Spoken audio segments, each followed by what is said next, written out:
একদিকে কারেন্ট চলে গেছে, ফ্যান বন্ধ, মেজাজ গরম, তার মধ্যে বয়ফ্রেন্ড বলছে তুমি আমাকে আগের মতো আর কেয়ার করো না বাবু, তুমি আর ভালোবাসো না। আরে ভাই, আমি কি কেয়ার করব নাকি আমি আমার অক্সিজেন সেভ করব?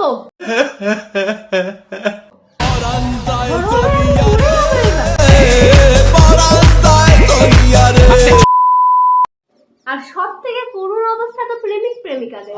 এই তো কালকে আমার ভাই বলছে যে কি করব, মা এদিকে বলছে বাবু এই গরমে বেরাস না বাবা, হিট স্ট্রোক হয়ে মরে যাবি। এদিকে না বেরালেও গার্লফ্রেন্ড বলছে তুমি আমাকে আসছো না, তোমার ডাক, তুমি আমার ডাকে আসছো না, তার মানে তুমি আমাকে আর ভালোবাসো না, আগের মতো আর এফোর্ট দাও। কোন দিকে যাবো ভাই? এই সূর্যটা তো আমার জীবনটাকে জ্বালিয়ে দিল।